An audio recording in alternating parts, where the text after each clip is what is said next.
The scent of his cologne still clung to her blouse, sandalwood and ambition. She didn't think her boss would notice. But the moment she stepped back into his sleek, silent office, his hand closed over the door handle behind her. He leaned in, his breath hot against her neck. His voice was a low, controlled vibration that froze her blood. "Whose scent is this?" Her name was Elena Vance, his executive secretary.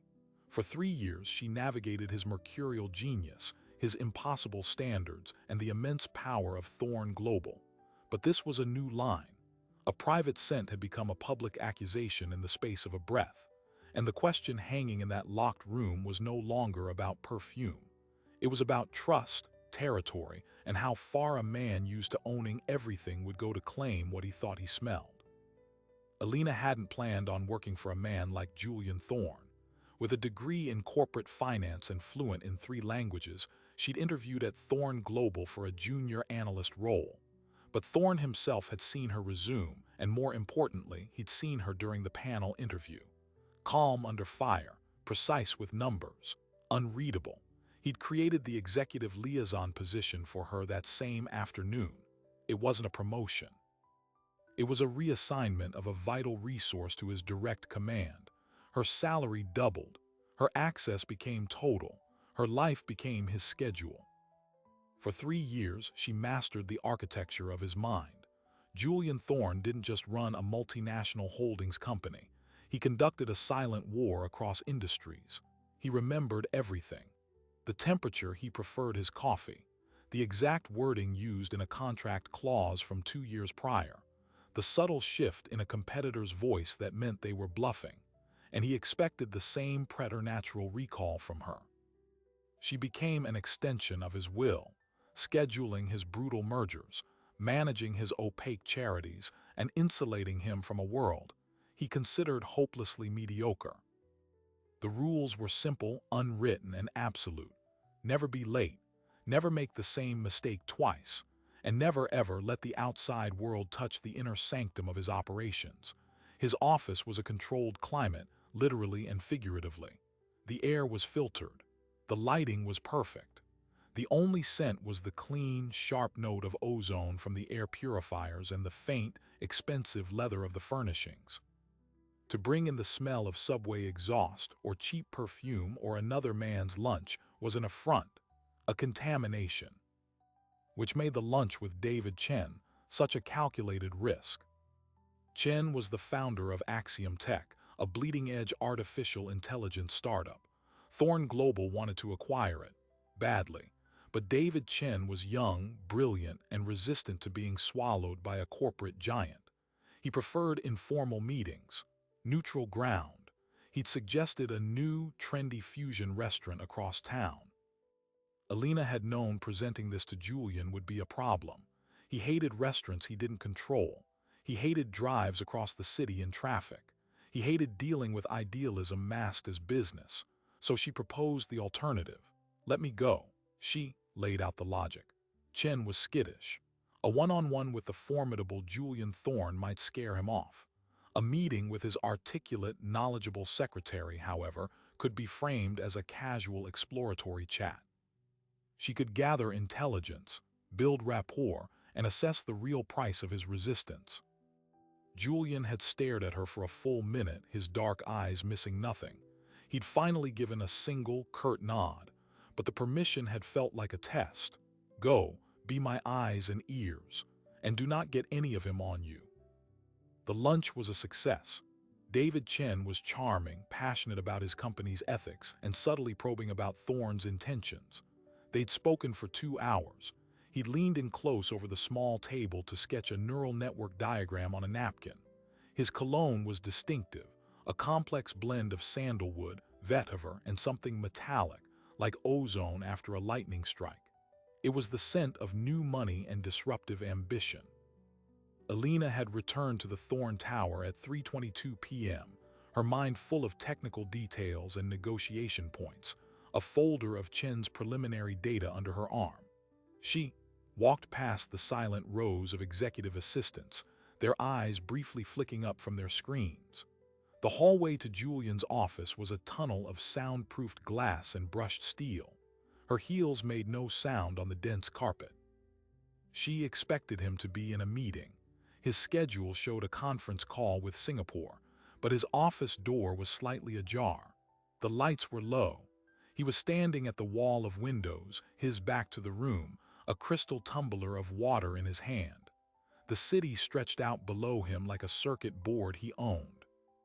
"Sir," she'd said, "the Chen meeting. I have the preliminary." "Turn around." The command was quiet. It wasn't a request. A cold thread pulled tight in her stomach. She turned, facing the room, the door now at her back. She heard the soft click of the tumbler being set down on the granite windowsill. He didn't move from the window. "What did you have?" "Sir." "Lunch, what did you order?" "A salad, sea bass." She kept her voice even professional. He was auditing her expense account, apparently, in real time. He was silent for so long she wondered if he'd heard her.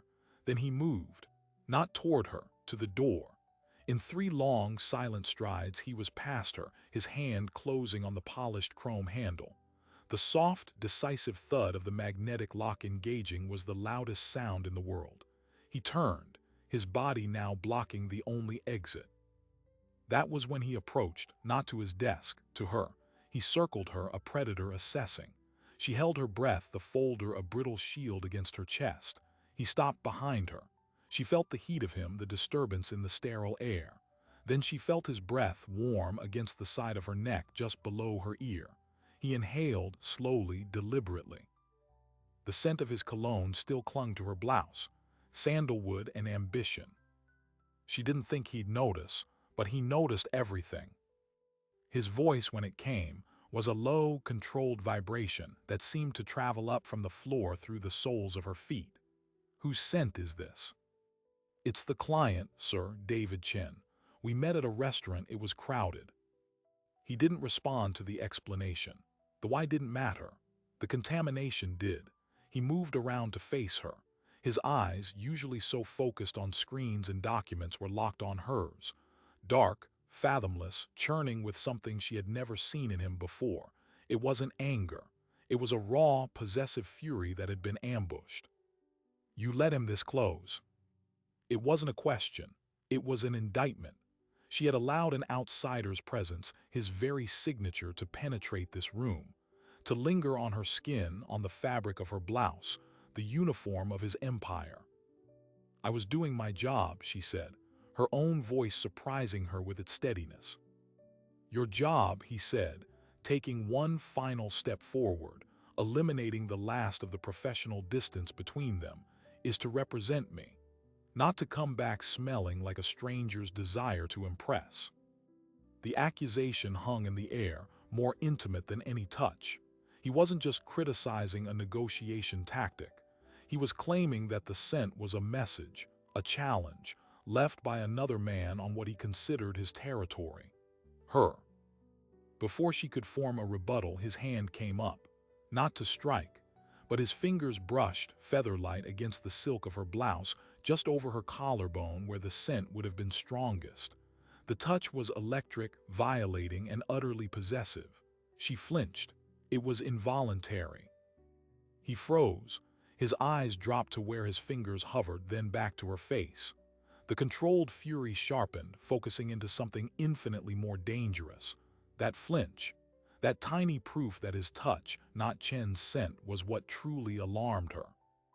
A cruel, cold smile touched his lips. It didn't reach his eyes. "It seems," he whispered, his voice dropping to a tone meant only for her, "for this locked room, that we have a new item to discuss. One that has nothing to do with Axiom Tech." He finally stepped back, breaking the terrifying proximity. He walked to his desk, pressed a button on the intercom. His voice was perfectly normal, crisp, and businesslike. "Marcus, clear my 430, and bring the Chen acquisition file. All of it." He released the button and looked at her, his expression now a mask of cold, analytical calm. But the intensity in his eyes hadn't dimmed. It had been banked, like a fire covered in ash. "Sit down, Alina. The question of Axiom is secondary now. First, you're going to tell me everything." Every word he said, every look he gave you, and you're going to explain to me in precise detail why you thought bringing his smell back into this office was an acceptable part of the deal." The interrogation that followed was not about Axiom Tech. It was a forensic dismantling of her afternoon. Julian didn't ask about valuation or intellectual property. He asked about the distance between their chairs. Had Chen touched her hand when passing the napkin? Did his gaze linger below her neckline? What precisely was the tone in his voice when he asked if she enjoyed working for a man like Julian Thorne? Alina answered with clinical detachment, separating the facts of the negotiation from the poisonous subtext Julian was injecting into every moment. She was the perfect employee, even now. But with every answer, she felt the walls of the office shrink. The locked door seemed to pulse behind her. He finally sat back in his chair, steepling his fingers. His expression was unreadable again, the storm from moments before sealed behind a sheet of ice. "You're lying, Alina." "About what, sir?" "About why you took the meeting. You saw an opportunity." "An opportunity for the company," she insisted. "An opportunity for you." He leaned forward, his voice dropping to a conspiratorial whisper. "David Chen is 32, unmarried. His last 3 relationships were with women in finance. He has a pattern. He's impressed by competence wrapped in a certain aesthetic. You presented him with both. You knew this." The cold in her stomach turned to solid ice. He hadn't just researched Axiom Tech. He'd profiled its founder, deeply. "It was a business lunch," she repeated, but the words sounded hollow even to her. "Everything is business," he countered, "and everything has a price. His price for Axiom might not be in dollars. It might be in access, in influence, in the suggestion that he could poach the most valuable asset from my inner circle." She stared at him, comprehension dawning with a sickening clarity. He wasn't just jealous of a cent. He saw the lunch as a potential recruitment drive. For her, the possessive fury she'd witnessed was twofold: a territorial reaction to another man's mark, and a strategic panic at the thought of his human infrastructure being compromised. "I have no intention of leaving Thorne Global," she said, forcing absolute conviction into her voice. "You do now," he said simply. "What?" "You've been compromised. The perception of availability has been created." He stood up and walked to the window again, looking out at his kingdom. "Whether you acted on it is irrelevant. The seed is planted in his mind. And in mine, I can't have a liability in your position." The word liability hit her like a physical blow. 3 years of flawless service, erased by a whiff of sandalwood. "So what is your solution?" she asked, her professional facade finally cracking with a tremor of anger. He turned, a dark, calculated look in his eyes. "You're going to call him, tonight. You're going to tell him that, upon reflection, certain aspects of his proposal were intriguing on a personal level. You're going to agree to a follow-up meeting. Alone." Alina's blood ran cold. "You want me to lead him on?" "I want you to confirm a hypothesis," he corrected, his voice chillingly calm. "I believe David Chen is attempting to subvert this acquisition by targeting you. I need proof. You will get it for me." "This is unethical. It's manipulative." He actually smiled, a thin, humorless line. "It's due diligence. And it's your job. Unless you prefer to tender your resignation effective immediately, with a standard non-disclosure agreement and a severance package that reflects your sudden departure." The threat was perfectly veiled, perfectly potent. Resign and be silenced with a payout that would be scrutinized by any future employer, or play his twisted game. She was trapped. The locked door was no longer just physical. "I'll make the call," she whispered. "Good." He walked back to his desk and picked up a sleek black smartphone that wasn't his usual device. "You'll use this. It's secure. The call will be recorded. Every word." He slid the phone across the desk to her. It felt heavy, toxic. She picked it up. "Now," he said, his tone shifting back to that of the CEO, "the official matter. Marcus will be here shortly with the Chen file. You will prepare a full briefing focusing on the technical vulnerabilities in Axiom's core code. Weak points. Leverage. You have until 8 tonight. You may use your office. He pressed the button on his desk. The magnetic lock on the door disengaged with a soft asterisk thunk asterisk. The sound of freedom, but it felt like a sentence. Dismissed. She left, the black phone burning a hole in her hand. Her own office, usually a sanctuary of organized calm, felt like an annex of his. She closed the door and sank into her chair, her mind reeling. This was insanity. She was being drafted as a honey trap in a corporate war, all because her boss had sniffed another man's cologne on her.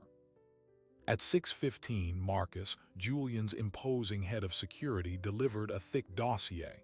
It wasn't just the Axiom file. Paperclipped to the front was a slim, confidential addendum, a personnel report on her. Her heart stopped. She flipped it open. It was a summary of her life over the past 6 months. Bank statements showing her mother's mounting medical bills, records of a personal loan she'd taken out, a note about her lease renewal coming up in 2 months, a list of her social contacts with David Chen's name already highlighted in yellow.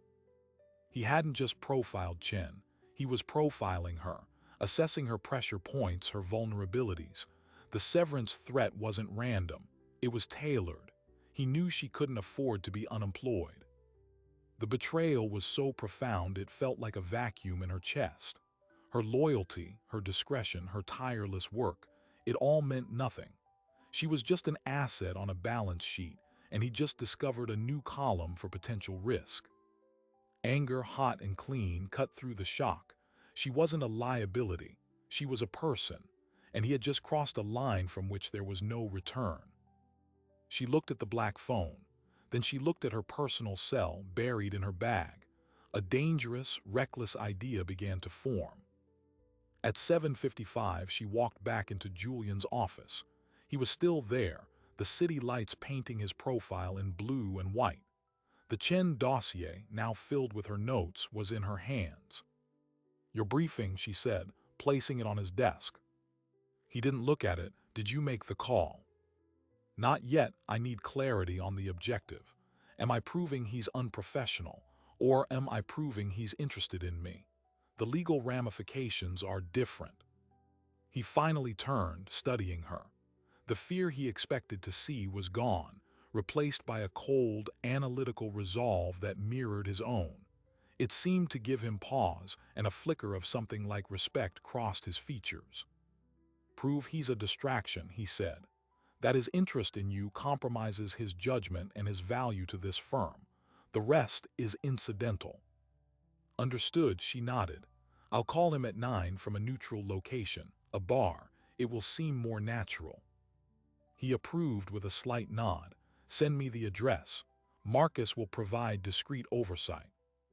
The thought of being watched by security made her skin crawl, but she agreed. "Of course." She turned to leave. "Elena."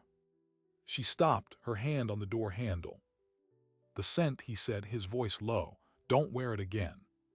She didn't look back, she just walked out. Instead of going home, she went to a small, crowded pub 3 blocks from the office. She ordered a drink she didn't touch. At 9:05, she took out the black phone. Her heart hammered against her ribs. This was the point of no return. But she didn't call David Chen. She called a number from her own memory, a contact from her business school days, now an investigative journalist for the Financial Chronicle. She kept her voice low, her words careful, hidden in the ambient noise of the bar. An hour later, she left. She took the black phone, drove across town, and dropped it into a storm drain, the evidence of her disobedience swallowed by the city. She arrived home after 11, exhausted to her bones. Her apartment felt alien. As she turned the key, a chill went down her spine. The air in the hallway smelled wrong. Not her laundry detergent, not her neighbor's cooking. A faint, clean ozone scent, like the air in Julian Thorne's office. She pushed the door open slowly. The lights were off. The only illumination came from the streetlights outside. Nothing was out of place, but the feeling was unmistakable. Someone had been there. On her kitchen table, where there had been nothing that morning, sat a single, long-stemmed white rose, and next to it, a familiar, sleek black smartphone, identical to the one now resting at the bottom of a drain. A note was displayed on its screen. The bar was too loud for a confidential call. I've taken the liberty of rescheduling your conversation with Mr. Chen. A car will collect you at 8 a.m. to take you to him. Do not be late. JT. The message wasn't a request, it was a demonstration. He knew she hadn't made the call, he knew where she'd gone, he'd been in her home. The rose was a signature, a symbol of purity now poisoned with threat. She picked up the new phone, it was already unlocked. In the contacts there was only one number saved, not David Chen's. It was labeled simply Oversight. Julian hadn't just trapped her at the office. He had woven the trap around her entire life. And the terrifying realization dawned.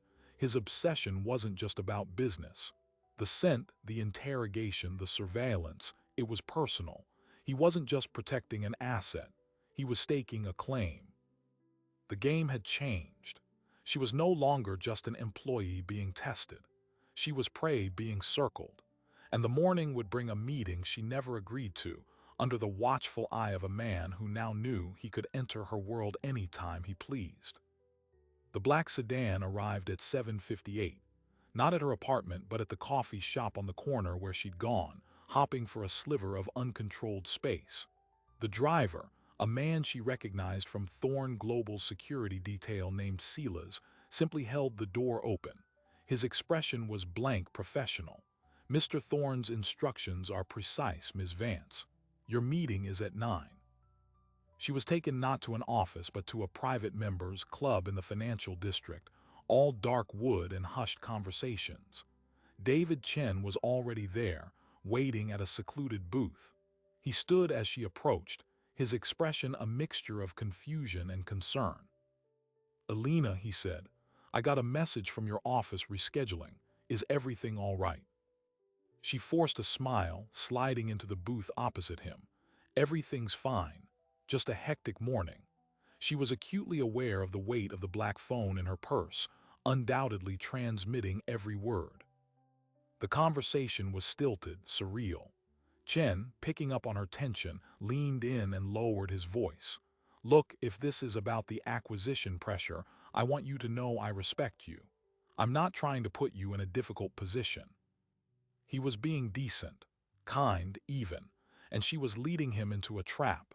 The guilt was acid in her throat. She had to warn him, but without triggering Julian's oversight. It's a very difficult position, she said, choosing her words with immense care. My employer has very specific expectations. He sees angles in everything, even a pleasant lunch. Chen's eyes narrowed slightly. He was a smart man, he caught the emphasis. What kind of angles? The kind where a personal connection might be mistaken for a professional vulnerability, she said, holding his gaze, hoping he would read between the lines. He leaned back, processing. After a moment, he gave a slow, understanding nod. I see. He looked around the club as if seeing the shadows differently.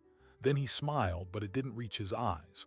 Well, please assure Mr. Thorne that my interest is purely in Axiom's future, and in working with professionals of the highest integrity, like you. It was a safe, diplomatic answer, but the message had been received. The meeting concluded with polite, empty talk about market trends. As they parted, Chen didn't offer a handshake. He simply gave her another measured look. Take care of yourself, Alina. Silas drove her directly back to Thorn Tower. Julian was waiting in her office, not his. He was sitting in her chair, spinning it slowly, examining the space as if it were a crime scene. Report, he said, without looking at her. The meeting was inconclusive. He was professional. He denied any ulterior motive. Julian stopped spinning the chair. He looked at her, his eyes cold and assessing. You warned him. I conducted the meeting as instructed. He stood up and walked to her, stopping so close she could see the flecks of gray in his stubble. You used coded language. You tipped him off. He pulled the black phone from his own pocket and played back a segment of audio. Her voice, filtered but clear. My employer has very specific expectations. He sees angles in everything. He stopped the playback. You painted me as the villain, Alina, as a paranoid manipulator. Isn't that what you are? The words were out before she could stop them. For a second, she thought he might strike her. Instead, a strange, almost admiring smile touched his lips. You have spine. I'll give you that. But you've just made this infinitely more complicated. How? Because David Chen just left the club and placed a call to his lead investor.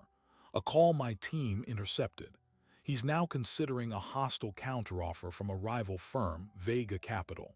He thinks he's protecting his company from a predatory acquirer. Me.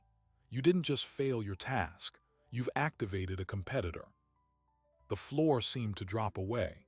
She hadn't just defended herself. She'd altered the entire playing field. The stakes had just multiplied by a factor of millions. Julian's expression hardened.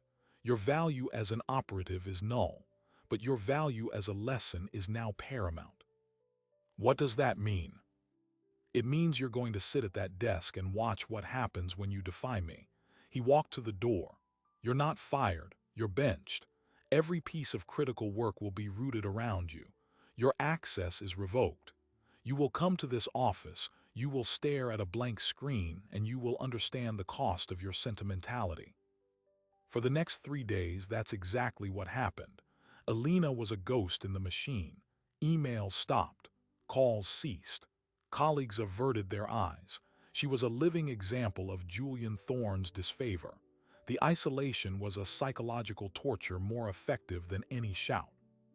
But on the 4th day, a slip of paper appeared under her keyboard. A handwritten note. Check the secure server, folder, Axiom Endgame, auth code, your mother's maiden name. Her blood turned to ice. It was from her journalist friend, Liam. He'd somehow penetrated Thorne's internal network.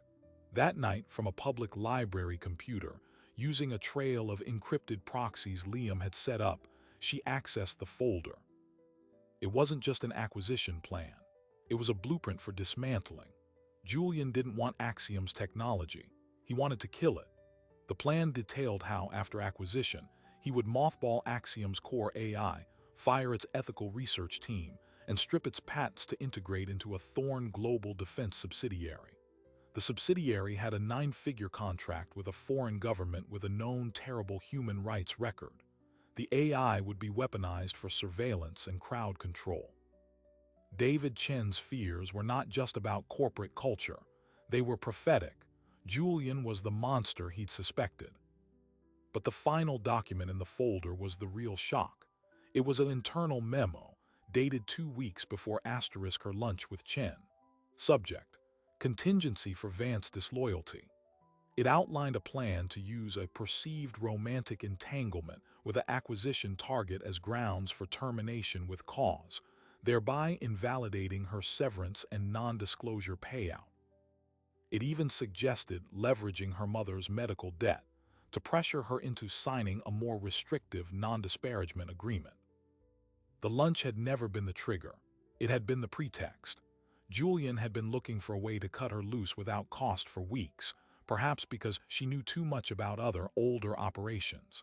The scent, the jealousy, the locked door, it was all theater.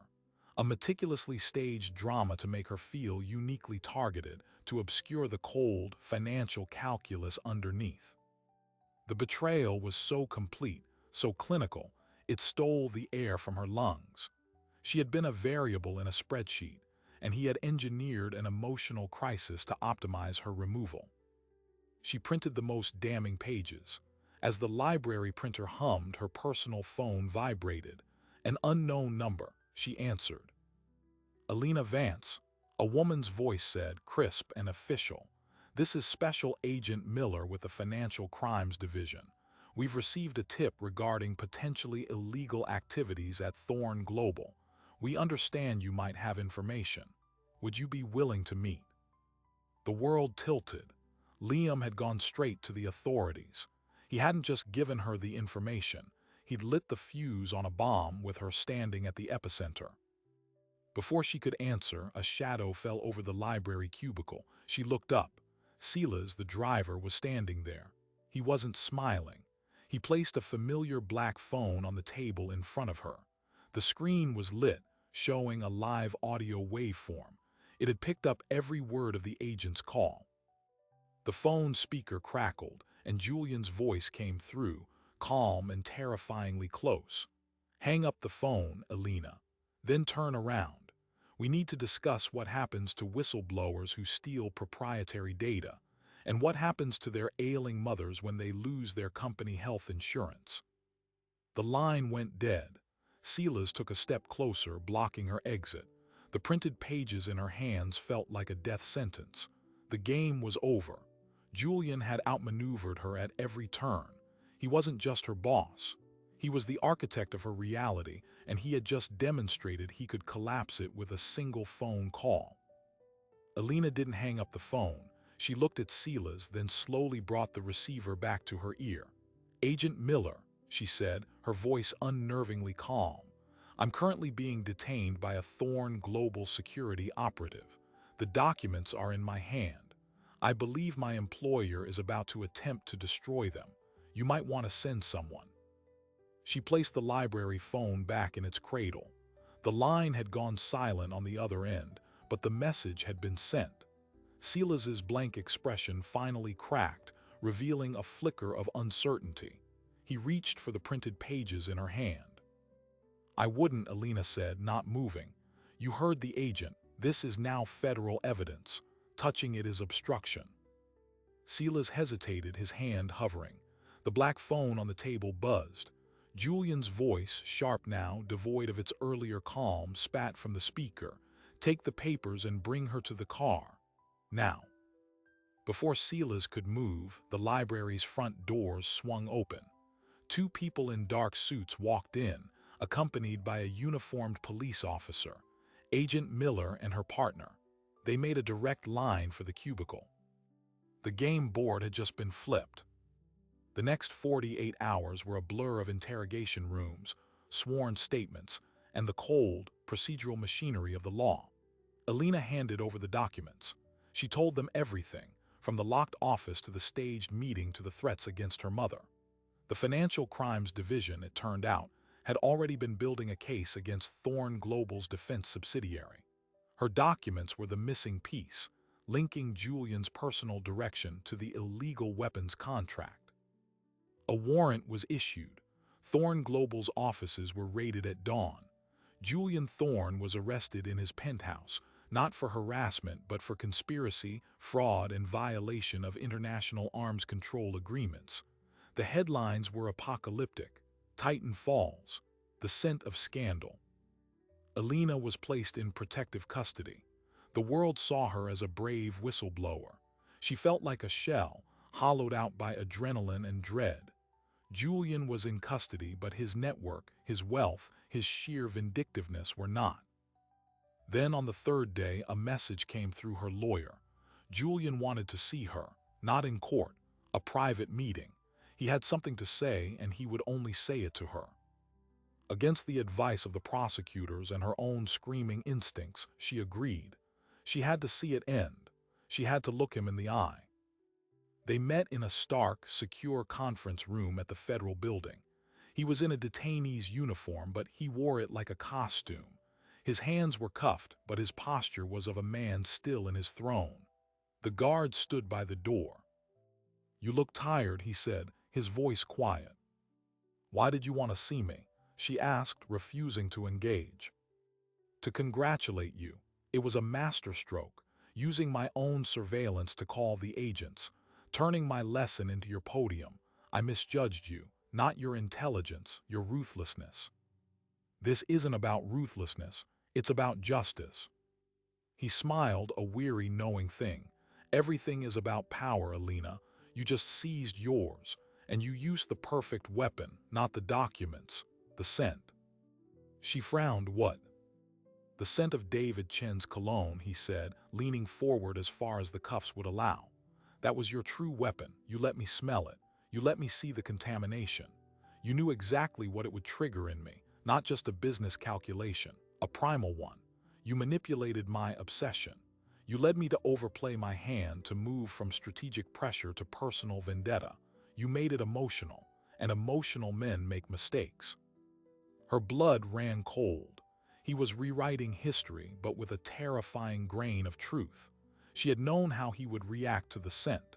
She had counted on his possessive rage to cloud his judgment. "You're saying I planned this," she whispered. "I'm saying you're a better player than I gave you credit for. You turned your own vulnerability into a trap, for me." He leaned back. "But the game isn't over. My lawyers are very good. I'll be out on bail by the end of the week. The case will drag on for years, and you will have to go back into the world. A world where I will still have friends, where accidents happen, where your mother's new hospice, the one my discontinued health insurance no longer covers, might suddenly find its funding revoked." The threat was clear. Even from behind bars, his reach was long. "So what's your offer?" she asked, her voice flat. "Drop your testimony.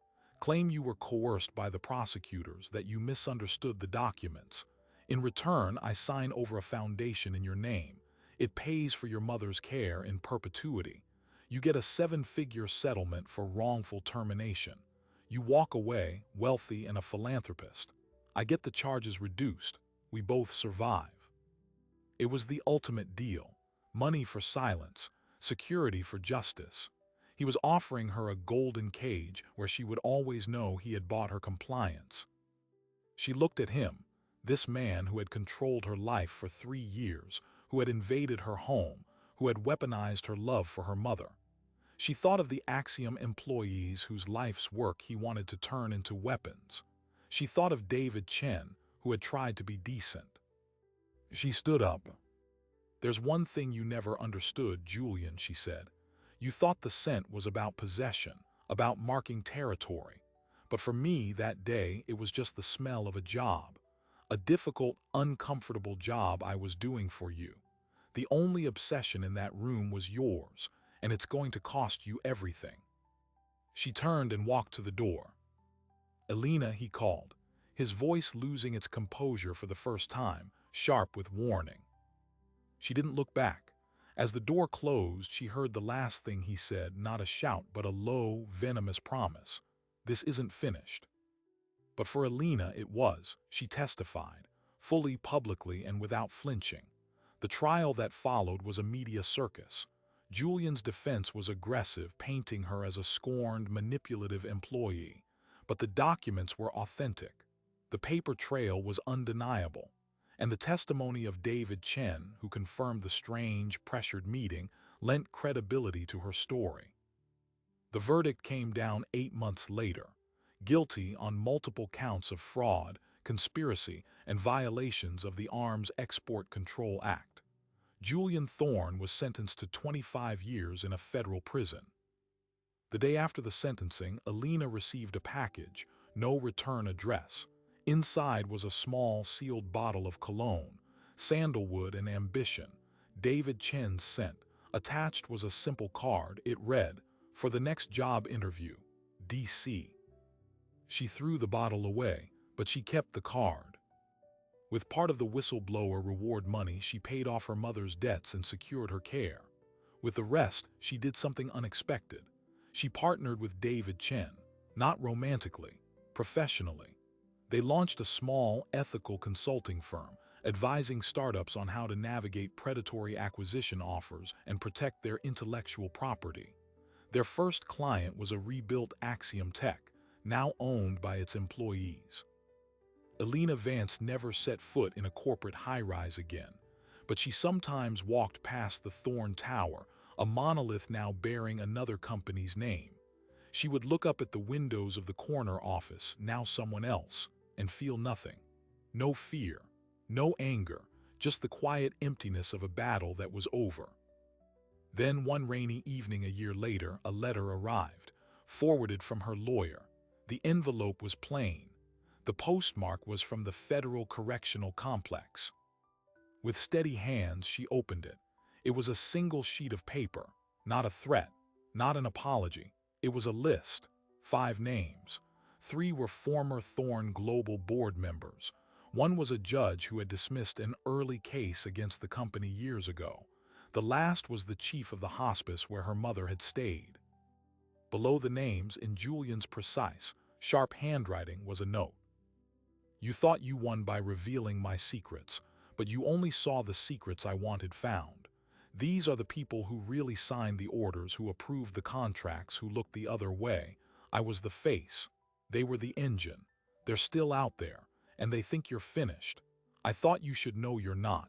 Consider it my final lesson. The paper trembled in her hand. The victory she had held onto, the closure she had fought for, shattered. He was right. She had toppled the king, but the kingdom, the corrupt system that enabled him, remained. And now he had passed its map to her, not out of conscience, but as a final, twisted act of engagement.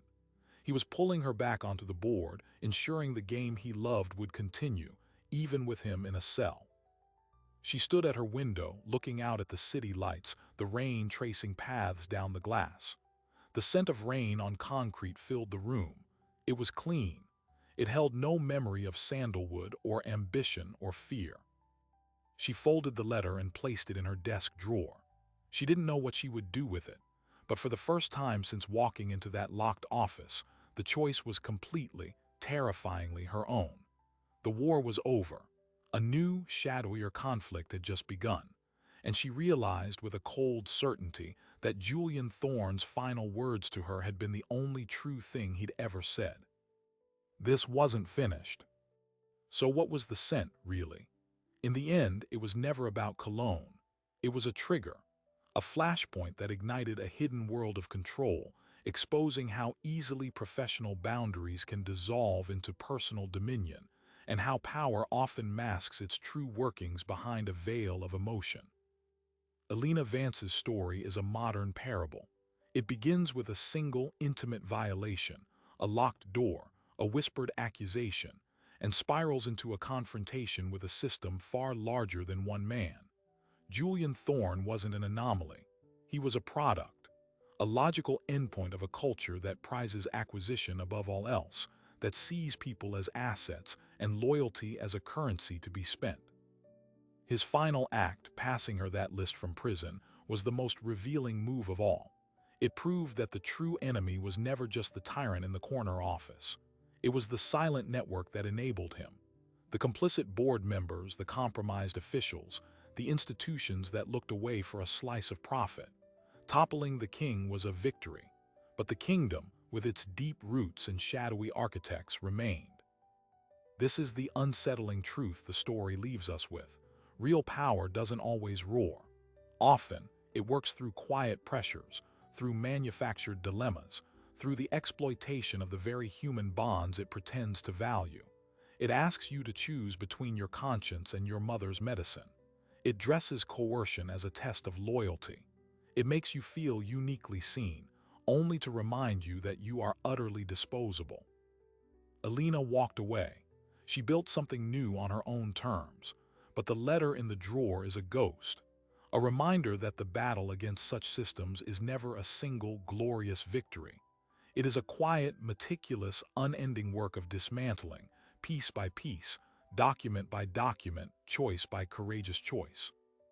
Her story asks us a final, uncomfortable question. In our own lives, in our offices and institutions, what are the scents we're not supposed to notice? What are the locked doors we accept as normal? And when the whisper comes, asking us to betray ourselves for an illusion of security, do we have the courage to turn the handle and walk out? If you found yourself pulled into this world, if these questions about power, consent, and the quiet wars fought in sleek offices resonated with you, then take a moment. Subscribe to the channel. Join this community of viewers who seek out stories that dig beneath the surface, that challenge the easy narrative. Your subscription is more than a click. It's a signal. It tells us you value depth, you crave substance, and you believe that the most compelling stories are often the ones that hold up a mirror to our own world. So subscribe now, and let's continue this conversation.